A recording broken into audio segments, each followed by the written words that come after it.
you doing, my friends? Jovenshire here on the Jovenshire channel, where we cover all things superheroes, video games, comics, TV shows, all things geeky here in one place. Hold on. I got mustache hairs. They're like curling up into my nose. Oh yeah, that's a new thing. I've got a mustache, for those of you that haven't watched me on Twitch. What are we doing today? It's been a little while since we've done a YouTube video here on the channel. You know, that's one of our favorite things to say here on the channel. It's because I needed time to kind of focus my mind a little bit. I needed to focus on other projects. I've been doing more live streaming just to kind of connect with people, and that's been great. But I do miss making YouTube videos. I just got bogged down by the algorithm, and I wanted some time before I jumped back into it, so I figured now is a good time to start getting content back up, not with any particular schedule or anything, just like when there's content that I want to make, I'm going to make it, I'm going to upload it. And I was trying to figure out, like, what video do I want to do to kind of, like, start things back up and, you know, to kind of really show off, like, that this channel is really going to be just, like, what my brain wants to talk about. I figured this was a good start. For those of you that have not seen the Instagram post, or maybe seen from the Twitch streams where we're actually gathering donations for it, but unfortunately this last weekend my wife and I had to put down Scotty, our Saint Bernard. Yes, that's right, this video is gonna be a sad one. It's gonna be a real sad one. But instead of, like, you know, feeling all sad and getting all emotional, I wanted just to share some of my favorite stories about what it was like having a Saint Bernard, because it's definitely an experience that not a lot of people know what it's like.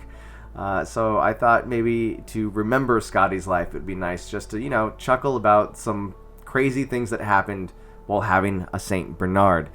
Before we jump into, like, all those fun stories, if you haven't already, and if you're new to the channel, please hit the subscribe button, because if you like this video, I guarantee you're going to like the rest of the stuff that we do here on this channel.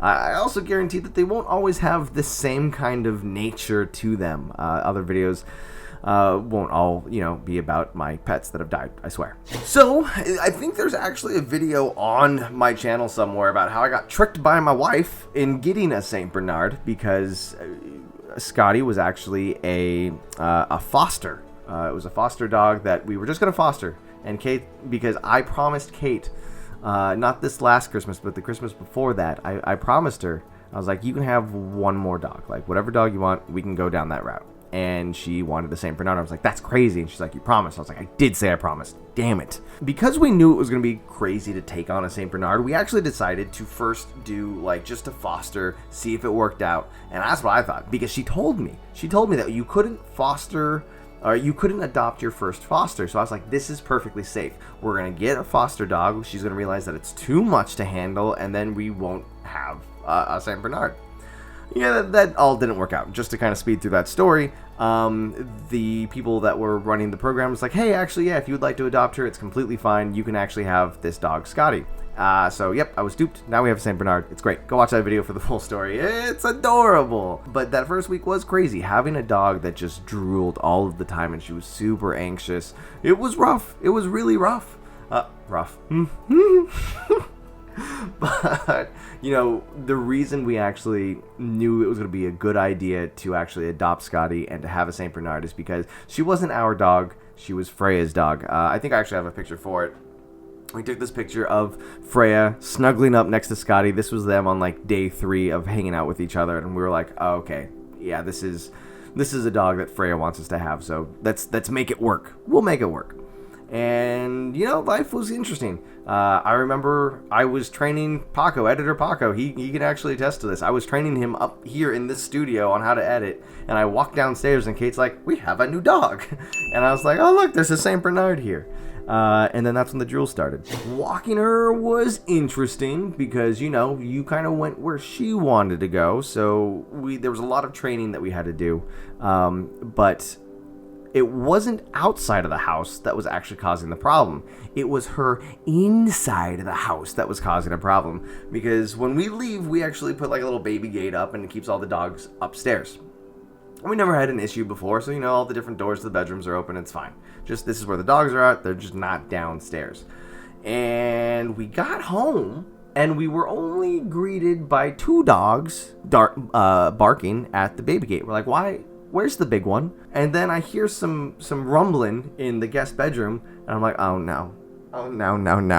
And I walk into the guest bedroom, and I had like boxes in there because I was moving some stuff around. And she had jumped behind the boxes because she had heard a dog outside of our little where we live.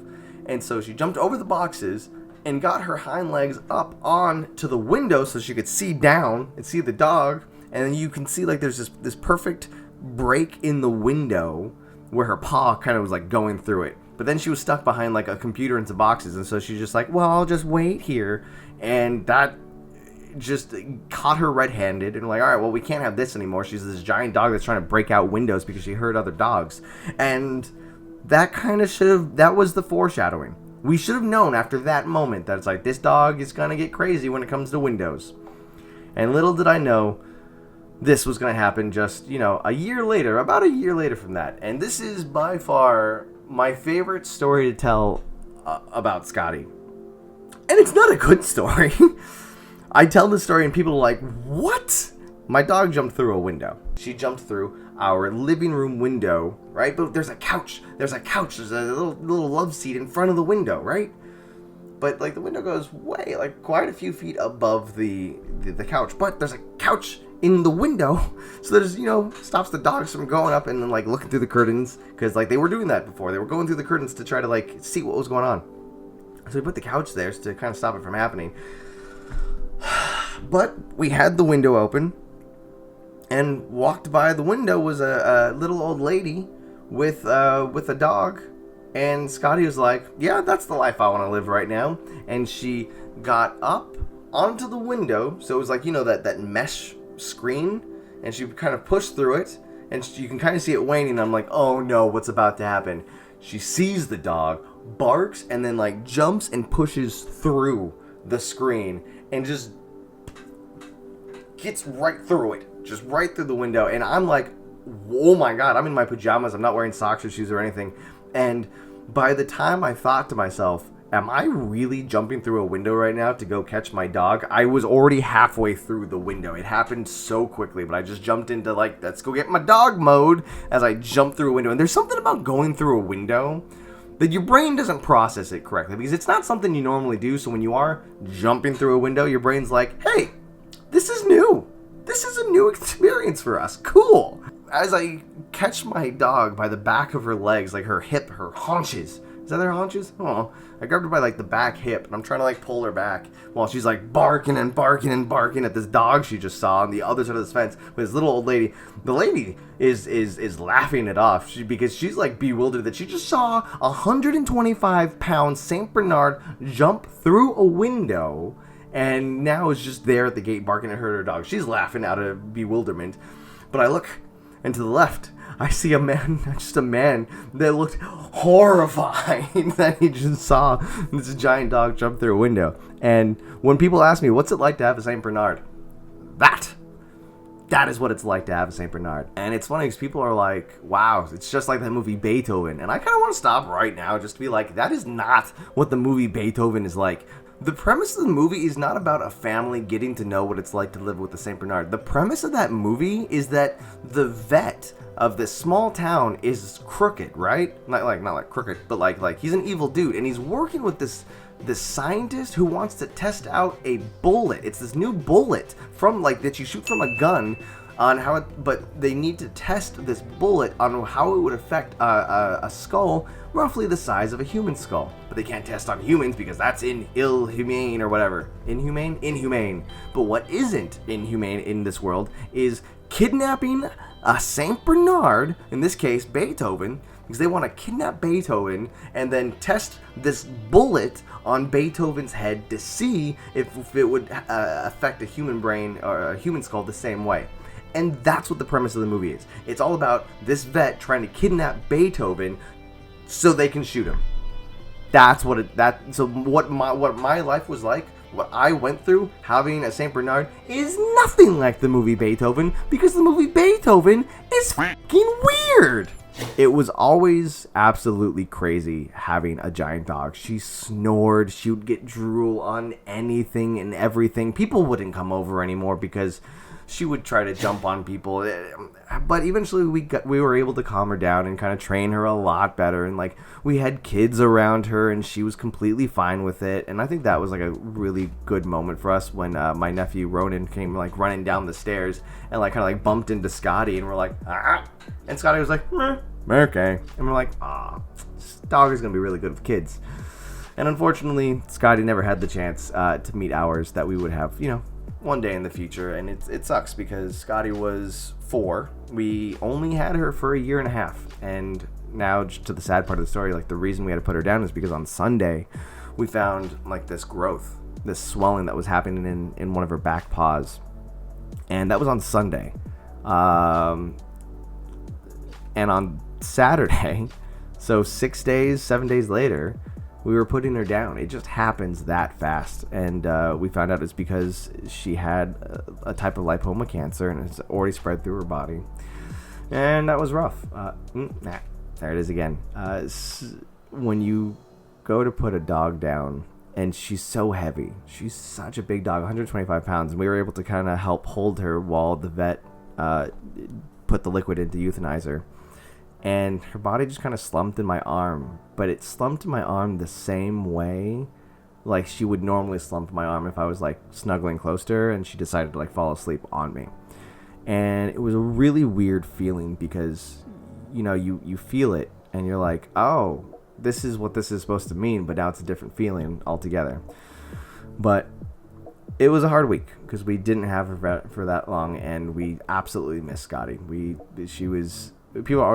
Some people like to ask, like, why didn't you name her Calder? It's like, because that was Scotty's like hunting wolf, and we were like, no, this is Scotty. She's this gentle giantess of the hunt, and that's why we named her Scotty, based literally off of the Norse goddess. And it's an ice giant from Norse mythology, but she's a giantess and she's a hunter, and I don't know, it just it really fit Scotty's personality. So we're like, yeah, this is Scotty. It's not Calder, this is Scotty.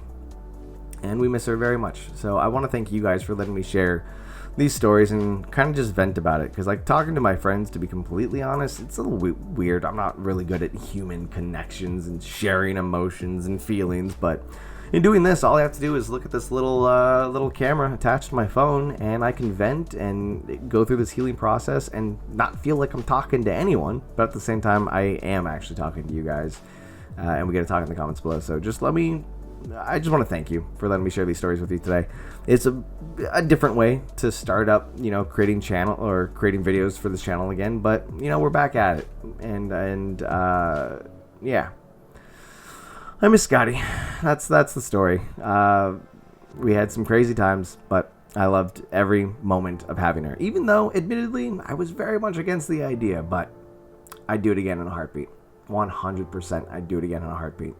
So thank you so much for watching. If you would like to share any kind words in the comments below, I will read absolutely every single one of them, and they are all appreciated. I know Kate gives her love and thanks as well for all the kind words. And again, I mentioned before, if you're new to the channel, please hit that subscribe button, hit those notifications, hit the like button, because we are going to start to do more stuff, and I don't want you to miss what we're doing next. So thank you everyone. Thank you for watching. Until the next time, I'll see you later.